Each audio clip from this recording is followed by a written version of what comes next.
গতকাল ট্রেন বন্ধের জেরে ভাঙচুর করা হয় ব্যান্ডেল স্টেশন। টিকিট কাউন্টারে চালানো হয় তাণ্ডব। আরপিএফকে বেধড়ক মার এবং রেল কর্মীদের অকথ্য ভাষায় গালিগালাজ করে উত্তেজিত কয়েকজন যুবকেরা। এই ঘটনায় রেল কর্মী ঋত্বিক সরকার কি বলেছেন চলুন দেখে নেওয়া যাক।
প্রচুর লাইন ছিল। আজকে সকালবেলা থেকে সমস্যা চলছিল ট্রেনে, আমাদের এখানে টিকিট শেষ হয়ে যায় এবং তখন টিকিট রোল চেঞ্জ হচ্ছিল। সেই সময় পাশ থেকে ওরা 4-5 ছেলে বাকি প্যাসেঞ্জারকে সরিয়ে টিকিট নেওয়ার জন্য জোরজুলুম করতে থাকে।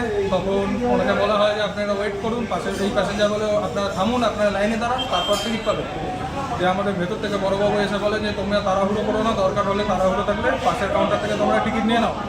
কিন্তু ওরা রাগের মধ্যে অকথ্য ভাষায় গালাগাল করতে থাকে। বয়স্ক এখানে আমাদের স্টাফ ছিল, রেলের কর্মচারী, আমাদের বয়স্ক স্টাফ রয়েছে, তাকে অকথ্য ভাষায় গালাগাল করতে থাকে।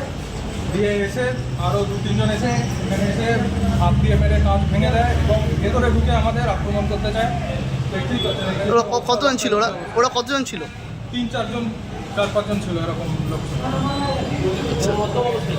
হ্যাঁ, ওরা ইন্টারপ্রিটের অবস্থা আমরা আশা করছি ইন্টারপ্রিট নাহলে এরকম ওরা করতে পারে। আরপিএফ আছে, আরপিএফকে ধরে এখানে আমাদের চোখের সামনে প্রচণ্ড মারপিট করা রক্ত করে আছে। আরপিএফের জামা প্যান্ট ছিঁড়ে দিয়ে আরপিএফকে মারধর করা হয় আমাদের চোখের সামনে। আজকে সকাল থেকে তো ট্রেনে গন্ডগোল দিয়ে ভিড় ছিল, স্বাভাবিক ভিড় ছিল। আমরা সবাইকে বোঝাতে চেষ্টা করছি এরকম হতেই পারে, যান্ত্রিক গোলযোগের কারণে হচ্ছে, কিন্তু তার সাথে এই ঘটনার কোনো ছিল না। এই ছেলেগুলো এখানকার একদম প্রশান্তি করবে, ঝামেলা করবে বলেই একটা মানসিকতা নিয়ে এসেছিল এবং তারা এরকমভাবে করেছে। পুলিশ তাদের ধরেছে? হ্যাঁ, পুলিশ তাদের ধরেছে? পুলিশ তাদের ধরেছে, তাদেরকে নিয়ে গেছে সেখানে। এখানে আরপিএফ যাদের ঠেকাতে এসেছে তাদেরকে ধরে তো এখানে মারপিট করা হয়েছে আমাদের সামনে।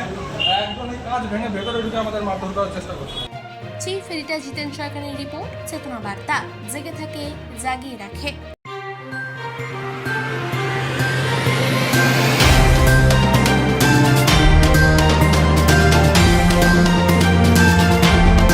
চেতনা বার্তা, জেগে থাকে জাগিয়ে রাখে।